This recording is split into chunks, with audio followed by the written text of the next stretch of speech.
मालेगाव मधील डोंगराळे गावात चिमुकल्या लेकरावरती झालेल्या अत्याचाराची घटना अगदी मन सुन्न करून गेली आहे।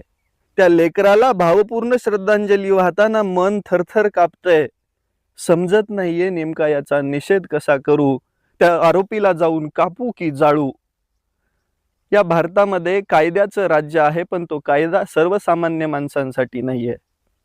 मला तर वाटतं कायदा कायम आरोपींनाच वाचवण्यासाठी, कारण की इथली न्याय व्यवस्था म्हणते 100 आरोपी 100 दोषी जरी सुटले तरी चालेल, पण एका निरपराध आरोपीला शिक्षा झाली नाही पाहिजे। आणि त्याच गोष्टीचं फावतं आणि या नराधमांची हिंमत वाढते।